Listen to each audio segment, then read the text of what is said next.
La plus grande galaxie jamais découverte est si immense que votre esprit aura du mal à la concevoir.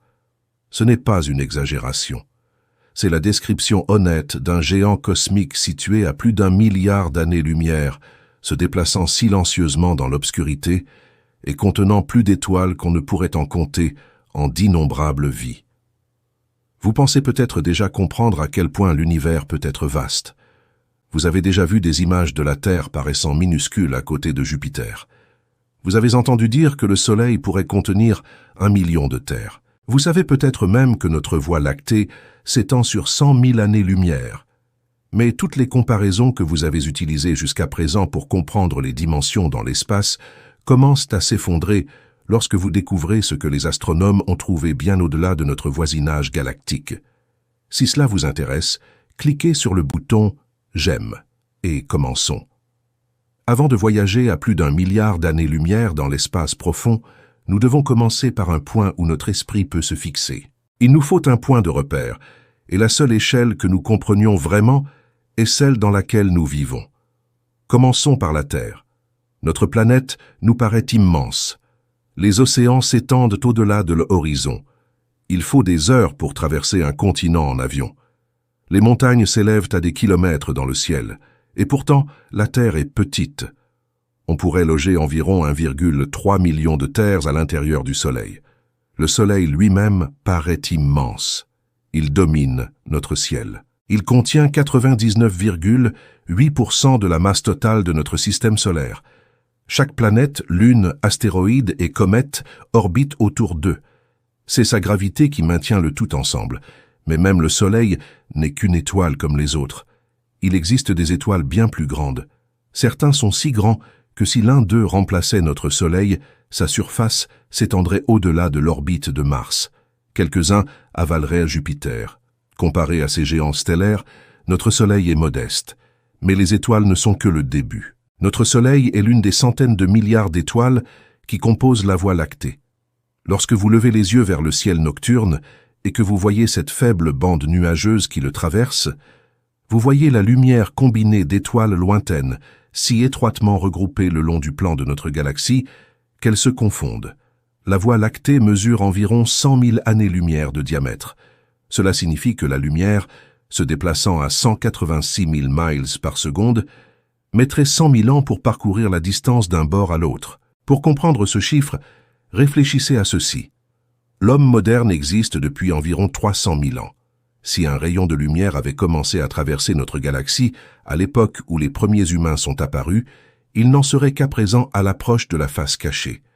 Notre galaxie contient entre 200 et 400 milliards d'étoiles. Autour de bon nombre de ces étoiles se trouvent des planètes. Autour de bon nombre de ces planètes se trouvent des lunes. La Voie lactée n'est pas un espace vide avec quelques lumières éparses. C'est une immense cité solaire en rotation. Et pourtant, aussi immense qu'elle puisse paraître, la Voie lactée n'a rien d'inhabituel. La galaxie d'Andromède se situe à seulement 2,5 millions d'années-lumière. Elle est légèrement plus grande que la nôtre et contient peut-être 1 billion d'étoiles. Par une nuit claire, loin des lumières de la ville, on peut voir Andromède à l'œil nu. Cette faible tache dans le ciel est une galaxie entière. Pendant la majeure partie de l'histoire de l'humanité, nous l'ignorions. On a longtemps cru que la Voie lactée était l'univers entier. On pensait que les étoiles visibles au-dessus étaient des lumières fixes incrustées dans une sphère cosmique. Cette bande brumeuse qui traversait le ciel était un mystère. Les cultures anciennes imaginaient comme du lait renversé, un fleuve céleste ou un chemin pour les âmes. Ce n'est qu'au début du XXe siècle que les astronomes ont compris que ces faibles taches observées dans les télescopes n'étaient pas des nuages à l'intérieur de notre galaxie, mais des galaxies entières à part entière. Cette prise de conscience a bouleversé notre perception des proportions. Soudain, l'univers n'était plus une seule galaxie, il en comptait des milliards. Aujourd'hui, les astronomes estiment qu'il pourrait y avoir jusqu'à 2000 milliards de galaxies dans l'univers observable, chacune contenant des millions, des milliards, voire des billions d'étoiles. Et les galaxies elles-mêmes ne sont pas réparties de manière aléatoire. Ils se regroupent. Notre Voie lactée appartient à un petit ensemble appelé le groupe local. Plusieurs dizaines de galaxies liées par la gravité, dérivant dans l'espace comme une famille. Les groupes se regroupent en grappes. Les amas se regroupent en superamas. À l'échelle cosmique, les galaxies dessinent d'énormes filaments, formant une toile cosmique s'étendant sur des milliards d'années-lumière. Si l'univers était une carte tridimensionnelle de fils lumineux, les galaxies seraient les perles enfilées le long de ces fils. C'est dans ce milieu que naissent les géants. La plupart des galaxies sont de taille modeste. Beaucoup sont des galaxies naines, ne contenant que quelques milliards d'étoiles. Certaines sont irrégulières, déformées et tordues par les interactions gravitationnelles. Les galaxies spirales, comme la Voie lactée, sont courantes, avec leurs bras gracieux et leurs disques en rotation. Il y a ensuite les galaxies elliptiques. Les vélos elliptiques sont des systèmes lisses et arrondis, principalement composés de stars plus âgées. Elles sont dépourvues des bras spiraux spectaculaires des galaxies comme la nôtre. Leurs étoiles orbitent selon des trajectoires complexes et dispersées, plutôt que dans un disque plat.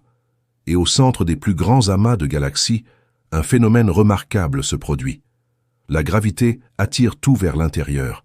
Imaginez une vallée formée par une masse invisible. Sur des milliards d'années, les galaxies roulent vers le bas en direction de leur point le plus bas. En tombant vers l'intérieur, ils entrent en collision et fusionnent. Les plus grandes galaxies grossissent en absorbant les plus petites. Ce processus est d'une lenteur inconcevable. La fusion d'une seule galaxie peut prendre des centaines de millions d'années. Deux galaxies s'approchent, s'étirent en longs arcs de marée, se croisent en spirale et s'enroulent lentement l'une autour de l'autre. Les collisions entre étoiles sont rares lors de ces fusions. Les distances qui les séparent sont trop grandes, mais la gravité remodèle tout. Les nuages de gaz se compriment, déclenchant des bouffées de formation de nouvelles étoiles. Les trous noirs centraux s'alimentent et flamboient. Les structures sont démolies et reconstruites. Au fil du temps, les bras spiraux disparaissent. L'ordre se transforme en chaos. Le chaos se transforme en quelque chose de plus grand et de plus harmonieux. C'est ainsi que se forment les galaxies elliptiques les plus massives, non pas en un seul événement, non pas en un éclair, mais par couches successives d'histoires cosmiques. Notre propre galaxie participe à ce processus en ce moment même. La Voie lactée absorbe progressivement les galaxies naines plus petites. Des traînées d'étoiles sillonnent notre ciel, vestiges de galaxies qui se sont aventurées trop près et ont été déchirées. Et dans environ 4 à 5 milliards d'années, la Voie lactée et Andromède devraient fusionner. Deux vastes galaxies spirales vont entrer en collision et finir par fusionner en une seule galaxie elliptique plus grande. Ce n'est pas rare. C'est l'histoire normale de l'évolution cosmique. Mais parfois, dans les bonnes conditions, le processus va beaucoup plus loin. Si une galaxie se situe exactement au centre gravitationnel d'un amas riche, elle devient le collecteur ultime. Pendant des milliards d'années, elle absorbe galaxie après galaxie. Elle se développe bien au-delà de l'échelle des spirales ordinaires. Son halo s'étend, sa population stellaire augmente considérablement. Son trou noir central gagne en masse à chaque fusion. L'univers se construit de bas en haut. Les petites structures se forment d'abord. Elles fusionnent pour en former de plus grandes. Les plus grands fusionnent pour former des géants. Et à l'extrémité de cette hiérarchie, au-delà de l'échelle des galaxies comme la nôtre, au-delà même de la taille d'Andromède, se trouve quelque chose qui met à l'épreuve notre capacité à le visualiser. Une galaxie non pas de centaines de milliers d'années-lumière de diamètre, mais de millions. Une galaxie ne contenant pas des centaines de milliards d'étoiles, mais des dizaines de billions. Une galaxie qui trône au centre d'un amas massif, tel un empereur gravitationnel, après avoir passé des milliards d'années à consumer son environnement. Avant de la nommer, avant de la mesurer, avant d'essayer de la comprendre, faisons une pause un instant. Tout ce que nous avons décrit jusqu'à présent, le Soleil, la Voie lactée, Andromède, les amas de galaxies, repousse déjà les limites de l'imagination humaine. Et pourtant, tout cela n'est qu'une étape, car ce que nous allons examiner n'est pas simplement une autre galaxie, c'est la plus grande galaxie que nous ayons jamais découverte, et comparée à elle, même la Voie lactée paraît petite. À plus d'1 milliard d'années-lumière de la Terre, en direction de la constellation de la Vierge, se trouve un immense amas de galaxies, connu sous le nom d'Abell 2029. À travers un télescope, il apparaît comme une tache dense de faible lumière. Des dizaines de galaxies regroupées, toutes liées par la gravité et orbitant lentement autour d'un centre commun. Et au centre de ce lieu se trouve quelque chose d'extraordinaire. Les astronomes la connaissent sous le nom d'IC 1101, bien que ce nom ne donne aucun indice sur sa véritable nature. Lors de son premier catalogage, il n'apparaissait que comme une faible lueur floue. À l'époque, il était impossible de savoir que cette faible tache se révélerait être l'une des plus grandes galaxies jamais découvertes. Cette galaxie centrale s'étend sur une distance de 4 à 6 millions d'années-lumière d'un bord à l'autre. Pour mettre cela en perspective, la Voie lactée mesure environ 100 000 années-lumière de diamètre. Cela paraît déjà incroyablement grand, mais ce géant a un diamètre 40 à 60 fois supérieur. Si notre galaxie était réduite à la taille d'une pièce de monnaie, celle-ci s'étendrait sur toute la longueur d'une grande pièce. Si elle occupait la place de la Voie lactée dans l'espace, elle n'engloutirait pas simplement notre galaxie. Elle engloutirait également Andromède, notre plus proche grande voisine. L'ensemble du groupe local, des dizaines de galaxies réparties sur des millions d'années-lumière, tiendrait dans sa vaste structure. Et la taille n'est que le début. On estime que cette galaxie contient environ 100 billions d'étoiles. En comparaison, la Voie lactée pourrait contenir tout au plus quelques centaines de milliards d'étoiles. Cela signifie que cette seule galaxie pourrait contenir des centaines de fois plus d'étoiles que tout notre système solaire. Si vous essayez de les compter à un rythme régulier d'une étoile par seconde, sans vous arrêter, il vous faudrait plus de 3 millions d'années pour y parvenir. Il y a 3 millions d'années, les premiers ancêtres de l'homme commençaient tout juste à marcher debout. Et pourtant, nous voyons cet objet non pas tel qu'il existe aujourd'hui, mais tel qu'il était il y a plus d'1 milliard d'années. La lumière qui atteint nos télescopes a quitté ces étoiles bien avant l'apparition de la vie complexe sur Terre. Tandis que l'évolution se déroulait ici, ces photons traversaient le vide entre les galaxies. Cette galaxie n'est pas spirale comme la Voie lactée. C'est une galaxie elliptique, lisse, arrondie et dépourvue des bras élégants que l'on associe aux images galactiques classiques. Ces étoiles orbitent dans de nombreuses directions plutôt que dans un disque plat, ce qui lui donne une apparence plus uniforme et sans relief. Les galaxies elliptiques sont souvent anciennes. Leurs étoiles les plus brillantes et les plus chaudes se sont éteintes depuis longtemps. Ce qui reste, ce sont des étoiles plus anciennes et plus rouges, des géantes stellaires qui brillent depuis des milliards d'années. Cela correspond à la situation. Malgré sa taille énorme et son nombre impressionnant d'étoiles, ce géant est relativement calme. Les nouvelles étoiles ne se forment que rarement. Le gaz nécessaire pour alimenter la naissance des étoiles a pour la plupart été épuisé ou chauffé au point d'être inutilisable. Cela soulève une question importante. Comment une chose aussi immense a-t-elle pu se former? La réponse se trouve dans son emplacement. Le fait de se situer au centre gravitationnel d'Abel 2029 confère à cette galaxie un avantage considérable. Dans des amas comme celui-ci, la gravité attire les galaxies plus petites vers l'intérieur sur des milliards d'années. À mesure qu'ils se rapprochent du centre, toute fuite devient impossible. Lorsqu'une galaxie plus petite s'aventure trop près, elle est lentement déchirée. Ses étoiles sont extraites et ajoutées au système plus vaste. Son gaz est absorbé. Son trou noir central finit par fusionner avec le plus grand trou noir situé au cœur du système. Ce processus s'est probablement répété à maintes reprises. Sur des milliards d'années, des dizaines de galaxies majeures ont pu être englouties, ainsi que de innombrables galaxies plus petites. Chaque fusion a ajouté de la masse. Chaque collision effaçait la structure. Chaque événement a contribué à l'ampleur immense que nous observons aujourd'hui. Les astronomes appellent parfois cela du cannibalisme galactique. Cela paraît violent, mais il s'agit simplement de la gravité agissant sur des périodes de temps énormes. À chaque fusion, toute structure en spirale d'origine était détruite. Les étoiles furent dispersées sur de nouvelles orbites. L'ordre s'est dissous dans le chaos, et le chaos s'est installé sous une forme lisse et arrondie. Ce que nous voyons aujourd'hui est le résultat final de cette longue histoire. Et il y a quelque chose de discrètement surprenant à ce sujet. Malgré sa masse et son nombre d'étoiles, cette galaxie n'est pas particulièrement brillante. Beaucoup de ces étoiles sont vieilles et moins brillantes. Il y a peu de jeunes étoiles bleues pour l'illuminer. Il est massif, mais discret, comme une cité antique qui a depuis longtemps dépassé son apogée. Sa période de croissance rapide semble terminée. La plupart des galaxies proches ont déjà été absorbées. Il en reste moins à portée de main. Le géant se trouve désormais dans une sorte d'équilibre, dominant, mais vieillissant. Lorsque les astronomes étudient cet objet, ils ne se contentent pas de mesurer sa taille. Ils lisent un récit de l'histoire cosmique écrit à la lumière des étoiles.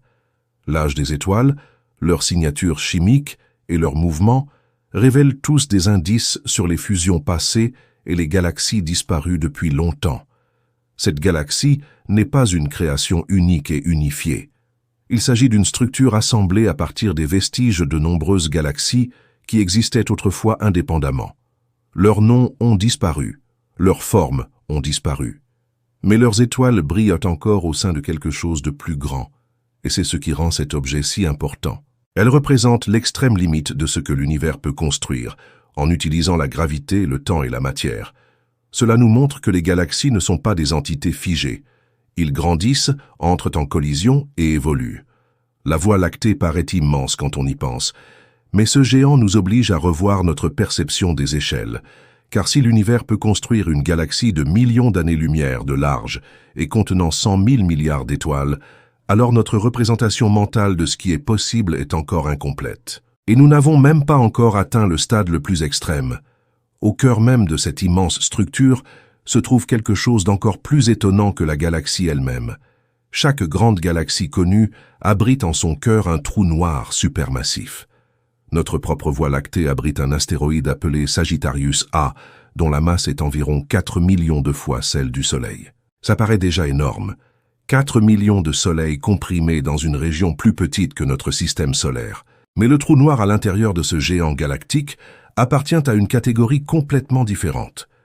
Les astronomes estiment qu'il pourrait contenir des dizaines de milliards de fois la masse du Soleil, possiblement entre 40 et 100 milliards de masses solaires.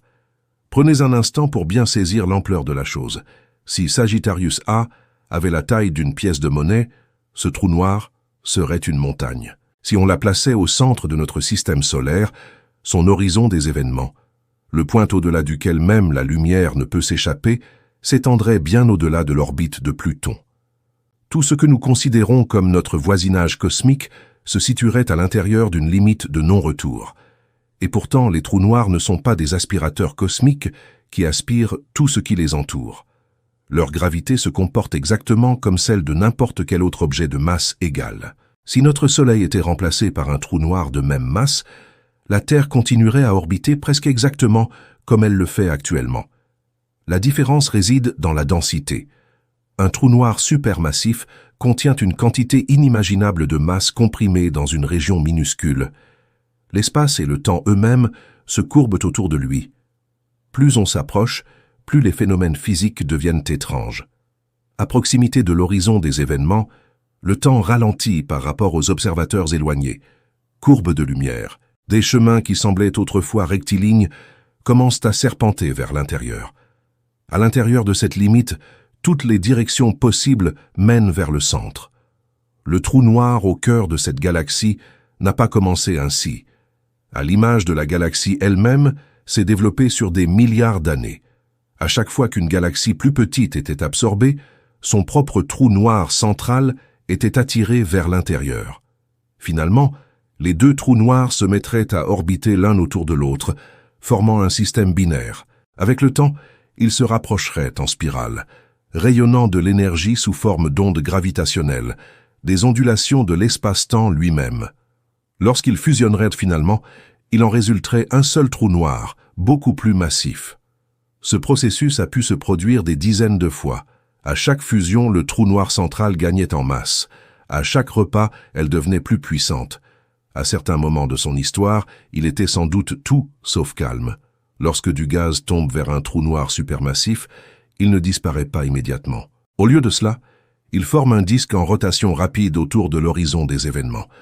Les forces de friction et magnétique chauffent le matériau à des températures extrêmes, le faisant briller plus intensément que des galaxies entières. Dans ces phases actives, les trous noirs peuvent lancer d'énormes jets de particules à haute énergie dans l'espace à une vitesse proche de celle de la lumière. Ces jets peuvent s'étendre sur des millions d'années-lumière, creusant de vastes cavités dans le gaz environnant l'amas de galaxies. Les observations de l'amas entourant cette galaxie géante révèlent précisément ce type de cavité, d'énormes bulles dans le gaz chaud, probablement gonflées par d'anciennes éruptions du trou noir central. Il a dû être pendant un certain temps l'un des objets les plus énergiques de sa région de l'univers, mais aujourd'hui il apparaît relativement calme. Il n'y a pas de quasar brillant en son centre, pas de frénésie alimentaire intense. La galaxie a en grande partie épuisé ses réserves de gaz froid, source abondante et facilement accessible qui alimente une activité spectaculaire. Le trou noir domine toujours la gravité, mais il se trouve dans une phase plus calme. C'est comme un volcan qui a jadis remodelé le paysage, aujourd'hui endormi, mais pas disparu. La relation entre une galaxie et son trou noir central n'est pas à sens unique. Ils grandissent ensemble. La masse du trou noir est étroitement liée à la masse du bulbe central de la galaxie. Cela suggère un lien profond. Lorsque trop de gaz commence à se refroidir et à dériver vers l'intérieur, le trou noir peut le réchauffer à nouveau grâce à des éruptions énergétiques, empêchant ainsi la formation de nouvelles étoiles. De cette manière, elle agit presque comme un thermostat, régulant la croissance de sa galaxie hôte. Dans un système aussi massif que celui-ci, cette rétroaction pourrait expliquer le ralentissement si spectaculaire de la formation d'étoiles. Le même trou noir qui s'est formé par fusion pourrait maintenant contribuer à maintenir la galaxie dans un état de vieillissement stable. Et puis il y a les ondes gravitationnelles. Lorsque des trous noirs supermassifs fusionnent, ils libèrent des quantités d'énergie inimaginables, non pas sous forme de lumière mais sous forme d'ondulations dans l'espace-temps lui-même. Ces ondes se propagent à la vitesse de la lumière, étirant et comprimant l'espace sur leur passage. En 2015, des scientifiques ont détecté pour la première fois des ondes gravitationnelles provenant de la fusion de trous noirs grâce aux observatoires LIGO. Il s'agissait de trous noirs de masse stellaire, bien plus petits que les géants situés au centre des galaxies. De futurs détecteurs spatiaux pourront un jour observer les ondes gravitationnelles issues de la fusion de trous noirs supermassifs, comme ceux qui ont donné naissance à ce géant cosmique. Lorsque cela se produira, nous ne nous contenterons pas de voir l'univers, nous l'écouterons. Et quelque part dans un passé lointain, il y a des milliards d'années, de telles fusions se sont très certainement produites au cœur de cette galaxie. Chaque collision aurait été catastrophique à une échelle que nous pouvons à peine imaginer. Pourtant, de cette violence a émergé la stabilité. De ce chaos est née la structure. Le trou noir qui trône désormais silencieusement au centre est la mémoire accumulée de ces événements anciens. Il s'agit du point d'ancrage gravitationnel de l'une des plus grandes galaxies jamais découvertes. Et pourtant, même ce monstre n'est pas éternel. Selon la physique quantique, les trous noirs perdent lentement de l'énergie par un processus appelé rayonnement de Hawking. Sur des échelles de temps inconcevablement longues, bien supérieures à l'âge actuel de l'univers, même les trous noirs supermassifs finiront par s'évaporer. Pour un trou noir contenant des dizaines de milliards de masses solaires, cela prendrait un nombre d'années tellement important qu'il défie toute comparaison significative. Des milliards et des milliards d'années, mais pas pour toujours. Même l'objet le plus massif de cette galaxie a une fin inscrite dans les lois de la physique. Cette prise de conscience change notre façon de voir les choses. Le trou noir central peut sembler permanent, indestructible, intemporel, mais comme les étoiles, comme les galaxies, comme les amas, il existe dans l'évolution plus large du cosmos. Elle a grandi à partir de débuts plus modestes. Elle a façonné son environnement. Il repose désormais dans un état plus paisible. Et un jour, dans un futur inimaginable, il disparaîtra. Quand on pense à l'échelle de cette galaxie, il est facile de se concentrer uniquement sur les étoiles, 100 000 milliards de points lumineux répartis sur des millions d'années-lumière. Mais au cœur de ce système se cache quelque chose d'encore plus concentré, d'encore plus extrême. Une région où la gravité devient absolue, un lieu où l'espace et le temps se courbent vers l'intérieur, un moteur cosmique qui a contribué à façonner la plus grande galaxie jamais découverte. Et ce n'est qu'une partie de l'histoire, car ce que nous voyons, les étoiles et le trou noir, ne représentent peut-être qu'une petite fraction de ce qui donne réellement sa masse à ce géant. La majeure partie est invisible. Lorsque nous observons cette immense galaxie, nous voyons des étoiles, des billions d'étoiles. Nous voyons une lumière qui a voyagé pendant plus d'1 milliard d'années. Nous observons des structures façonnées par les fusions et la gravité. Mais ce que nous voyons n'est qu'une fraction de ce qui existe réellement. La majeure partie de la masse qui maintient ce géant en place est invisible. Les astronomes l'appellent matière noire. La matière noire ne brille pas. Il n'absorbe pas la lumière. Cela ne le reflète pas. Si vous le regardiez directement, vous ne verriez absolument rien. Et pourtant, sans elle, des galaxies comme celle-ci ne pourraient pas exister sous leur forme actuelle. Les premiers indices provenaient du mouvement. Lorsque les scientifiques mesurent la vitesse à laquelle les étoiles orbitent autour des galaxies, ils s'attendent à ce que ces vitesses diminuent avec la distance au centre, tout comme les planètes de notre système solaire se déplacent plus lentement à mesure qu'elles s'éloignent du Soleil. C'est ainsi que devrait se comporter la gravité exercée par la matière visible, mais ce n'est pas ce qu'ils ont constaté. Les étoiles éloignées des centres galactiques se déplacent beaucoup plus vite qu'elles ne le devraient. Assez vite pour qu'ils s'échappent dans l'espace, à moins qu'un élément invisible n'ajoute une gravité supplémentaire. Cette masse invisible est la matière noire. Dans les galaxies spirales comme la Voie lactée, la matière noire représente environ 85 à 90% de la masse totale. Les étoiles brillantes, le gaz incandescent et la poussière que nous pouvons voir ne sont que les détails de la surface. La véritable structure repose sur des fondations invisibles. Imaginez maintenant que cela passe à une plus grande échelle. Si notre galaxie se trouve à l'intérieur d'un halo massif de matière noire, alors une galaxie 40 à 60 fois plus grande doit se trouver à l'intérieur de quelque chose de bien plus grand. Ce géant est enchâssé dans un halo de matière noire qui pourrait s'étendre sur des dizaines de millions d'années-lumière dans l'espace. Bien au-delà de ces étoiles visibles, la galaxie lumineuse que nous observons n'est que le noyau brillant d'une structure invisible beaucoup plus vaste. Si l'on pouvait d'une manière ou d'une autre visualiser la matière noire, cette galaxie apparaîtrait comme un nœud lumineux au sein d'une vaste montagne obscure de masse invisible. Et cette montagne n'est pas isolée. Elle est reliée à une structure encore plus grande. L'amas de galaxies qui l'entoure, Abell 2029, est lui-même enveloppé d'un énorme halo de matière noire. Les amas stellaires figurent parmi les objets les plus massifs de l'univers liés gravitationnellement. Leur structure de matière noire lie des centaines de galaxies entre elles. Les galaxies visibles sont comme des lanternes suspendues à une structure invisible. C'est ainsi que l'univers se construit à grande échelle. La matière noire constitue l'épine dorsale de la toile cosmique. Après le Big Bang, de légères variations de densité dans l'univers primitif ont provoqué l'agglomération de la matière noire en premier. De la matière ordinaire, de l'hydrogène et de l'hélium gazeux tombaient dans ces puits gravitationnels. Des étoiles s'allumèrent, des galaxies se formèrent, des amas s'assemblèrent. Sans matière noire, la gravité de la matière normale n'aurait pas été suffisamment forte pour construire des structures aussi grandes avant que l'expansion cosmique ne disloque tout.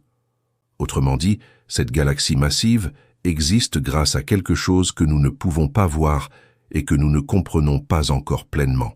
Et ce mystère est profond. Les scientifiques recherchent des particules de matière noire depuis des décennies.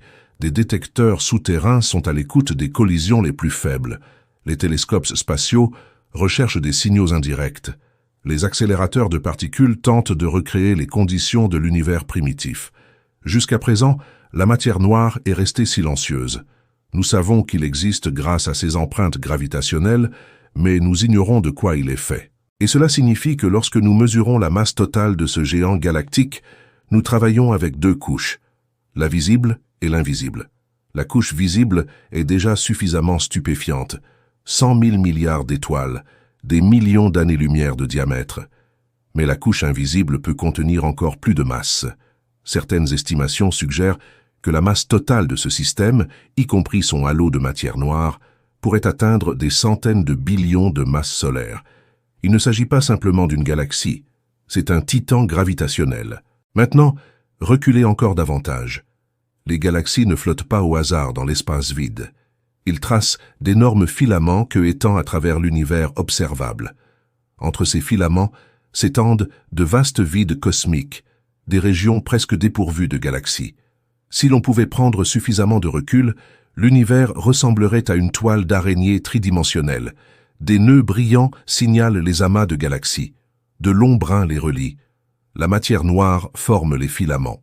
Cette galaxie se situe à l'un de ces nœuds. Non seulement elle est massive en elle-même, mais elle occupe une place privilégiée dans la toile cosmique. Pendant des milliards d'années, la matière a afflué vers cette région le long d'autoroutes invisibles de matière noire. Des galaxies plus petites se sont formées le long de ces filaments et ont progressivement dérivé vers l'intérieur, alimentant la galaxie géante centrale. C'était comme une vallée au confluent de rivières, et de ce fait, cette galaxie a pu accumuler plus de masse que presque toutes les autres connues. Ceci nous amène à une importante constatation. La taille de cette galaxie n'est pas aléatoire. Elle représente la limite supérieure de ce que l'univers peut construire selon les lois actuelles de la physique. La gravité attire la matière les unes vers les autres. La matière noire fournit l'échafaudage. L'expansion cosmique repousse tout. Un équilibre se trouve quelque part entre ces forces. Si la gravité était plus forte, les galaxies seraient peut-être encore plus grandes. Si l'expansion cosmique était plus rapide, peut-être qu'il n'aurait jamais atteint cette taille. L'existence de cette galaxie nous révèle quelque chose de profond sur le subtil équilibre de l'univers. Cela nous montre que le cosmos permet aux structures de croître jusqu'à des échelles de millions d'années-lumière, mais pas à une taille infinie. Et il y a quelque chose d'humiliant là-dedans. Quand on pense à la taille, on se concentre souvent sur ce qu'on peut voir, mais l'univers nous rappelle que le visible ne représente qu'une infime partie de la réalité. Les étoiles que nous admirons ne sont que des détails superficiels d'une réalité bien plus profonde. Cette galaxie, avec ses billions de soleils, est soutenue par un océan de masse invisible, un océan que nous n'avons pas encore touché directement ni compris. Cela nous oblige à admettre que notre savoir, bien que puissant, est incomplet. Nous pouvons mesurer la lumière qui a voyagé pendant 1 milliard d'années. On peut calculer la masse à partir du mouvement orbital. Nous pouvons simuler la formation des structures cosmiques sur des supercalculateurs. Et pourtant, la majeure partie de ce qui maintient la plus grande galaxie jamais découverte reste invisible. Il y a de la beauté dans ce mystère, car cela signifie que la découverte n'est pas terminée. Ce géant ne représente pas la fin de la compréhension. Elle représente une frontière, une limite entre ce que nous savons et ce que nous sommes encore en train d'apprendre. Lorsque vous vous représentez cette galaxie aujourd'hui, n'imaginez pas seulement un ovale lumineux d'étoiles anciennes. Imaginez un immense halo invisible qui l'entoure. Imaginez la gravité façonnant la matière sur des millions d'années-lumière. Imaginez la matière noire, formant une structure sur laquelle seraient suspendues 100 000 milliards d'étoiles, telles des lumières, sur une vaste trame cosmique.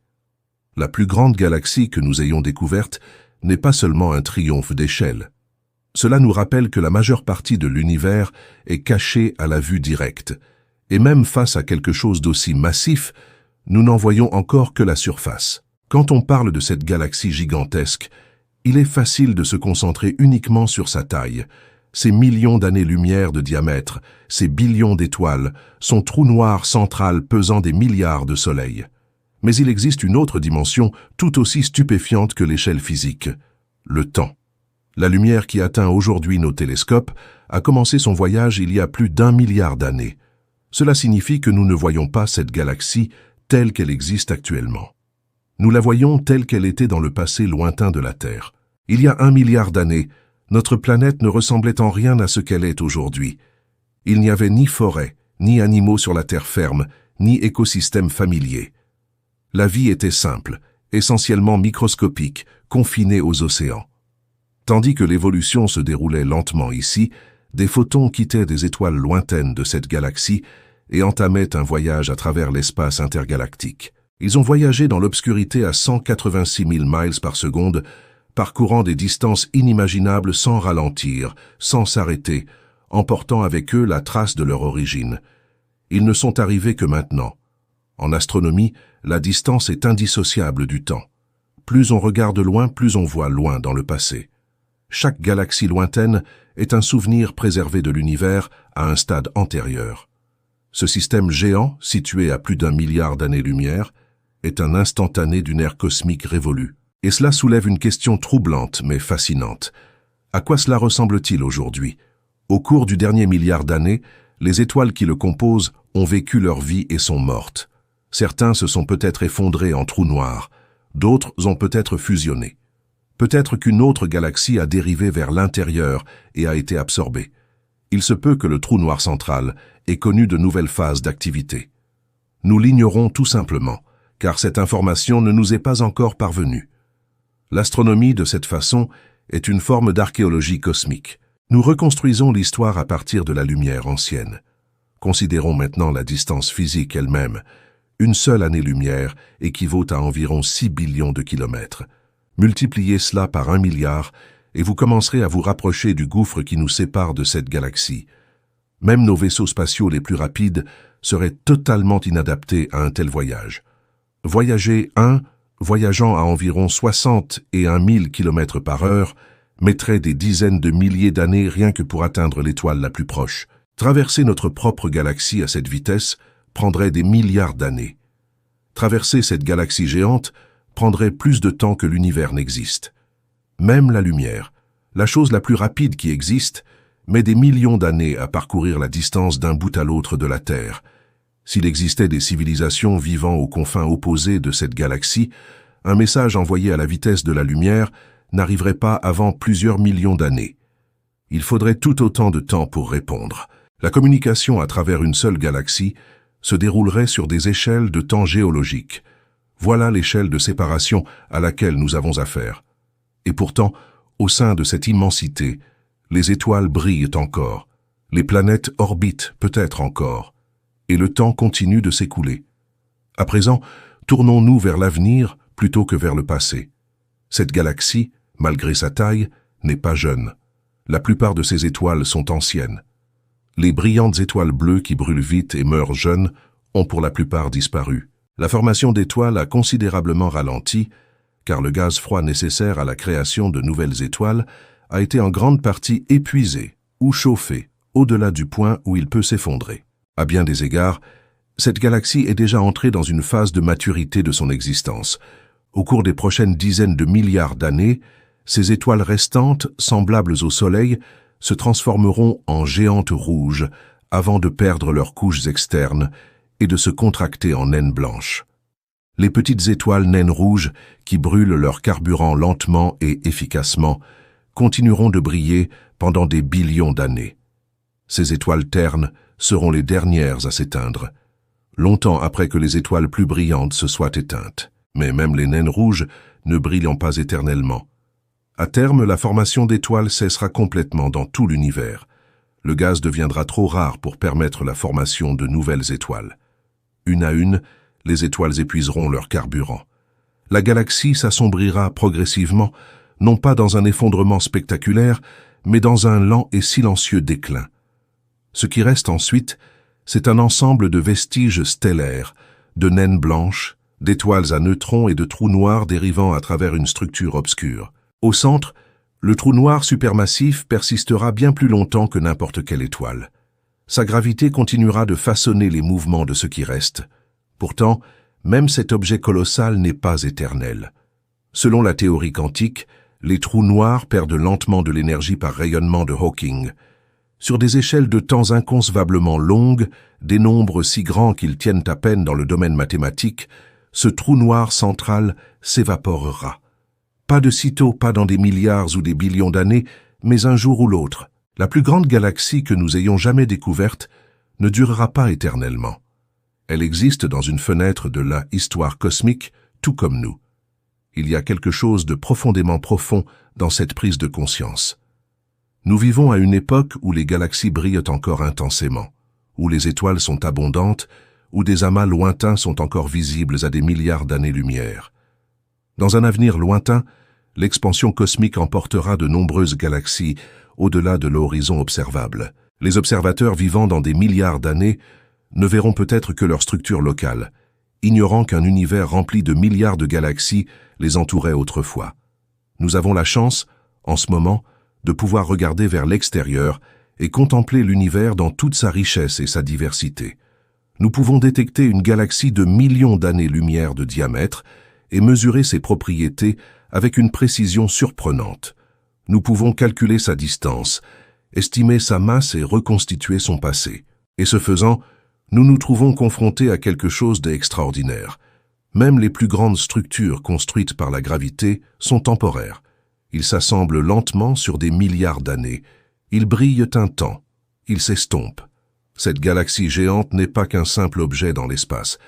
C'est un moment dans la longue histoire du cosmos qui se déroule, un monument à ce que la gravité peut construire, et un rappel que même les monuments finissent par s'éroder. Dans la dernière partie, nous prenons du recul par rapport aux chiffres et posons une question plus profonde. Que signifie pour nous l'existence d'une chose aussi vaste? Quand on prend du recul par rapport aux chiffres, des millions d'années-lumière, des billions d'étoiles, des milliards de masses solaires, il nous reste quelque chose de plus profond que de simples statistiques. Il nous reste une perspective. La plus grande galaxie que nous ayons découverte n'est pas seulement un objet record. C'est une affirmation sur ce que l'univers est capable de construire. C'est la gravité qui prend du temps. C'est une question de patience. Il s'agit de l'assemblage lent et implacable des structures sur des milliards d'années. Et pourtant, malgré sa taille, la musique obéit aux mêmes règles que tout le reste. La même gravité qui attire une pomme vers la Terre façonne les galaxies. La même physique atomique qui alimente notre Soleil alimente également ses étoiles. Les mêmes éléments présents dans notre corps, carbone, oxygène, fer, existent dans ces soleils lointains. Il n'existe pas de lois différentes selon qu'il s'agisse de grandes ou de petites entreprises. L'univers s'étend à des échelles supérieures selon le même modèle. Cette prise de conscience change la façon dont nous nous percevons. Quand on entend qu'une galaxie contient 100 000 milliards d'étoiles, il est naturel de se sentir petit.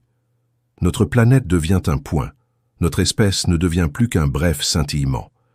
Nos vies, mesurées en décennies, semblent insignifiantes comparées aux milliards d'années d'évolution cosmique. Mais il existe une autre façon de voir les choses. Les atomes de votre corps ont été forgés à l'intérieur des étoiles. Bien avant la formation de la Terre, des générations d'étoiles antérieures ont fusionné l'hydrogène en éléments plus lourds et les ont dispersés dans l'espace lors d'explosions de supernovas. Ces éléments ont fini par faire partie d'un nuage de gaz qui s'est effondré pour former notre Soleil et nos planètes. Autrement dit, les mêmes processus qui ont construit ce géant lointain ont aussi construit en vous. L'univers n'a pas créé les galaxies, puis la vie séparément. La vie a émergé de l'intérieur des galaxies. Nous ne sommes pas des observateurs extérieurs du cosmos. Nous en sommes le produit. Lorsque nous regardons vers cette structure énorme située à plus d'1 milliard d'années-lumière, nous observons un parent lointain, une autre expression de cette même chimie cosmique. Et il y a quelque chose d'encore plus remarquable. Cette galaxie ignore notre existence. Ses étoiles brûlent. Son trou noir se trouve en son centre. Sa structure évolue lentement. Elle est indifférente à notre présence, mais nous savons qu'elle existe. Sur une petite planète rocheuse orbitant autour d'une étoile moyenne, dans une galaxie spirale ordinaire, une espèce a développé la capacité de poser des questions. Nous avons construit des télescopes. Nous avons développé la physique. Nous avons appris comment la lumière se propage et comment la gravité se comporte. Nous avons décodé les faibles signaux provenant de l'espace intergalactique. Et à partir de ces signaux, nous avons reconstitué quelque chose d'énorme. C'est extraordinaire. Dans un univers principalement composé de matière noire et de rayonnement, avec un espace vide s'étendant entre les îlots d'étoiles, la conscience a émergé. La matière s'est organisée de telle sorte qu'elle puisse réfléchir sur ses propres origines. Lorsque nous mesurons la taille de la plus grande galaxie jamais découverte, l'univers se mesure lui-même en quelque sorte. Cette perspective ne nous diminue pas, cela nous relie. L'histoire de cette galaxie est aussi celle d'une croissance hiérarchique. L'idée que les petites choses se combinent pour en former de plus grandes. De minuscules fluctuations dans l'univers primitif se sont transformées en amas de matière noire. Du gaz s'est accumulé dans ces amas. Les premières étoiles se formèrent. De petites galaxies ont fusionné pour former de plus grandes. Les plus grands ont fusionné pour former des géants.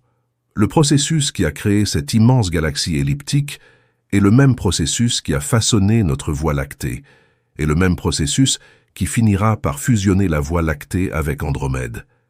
Nous ne sommes pas de simples spectateurs de l'évolution cosmique, nous y participons.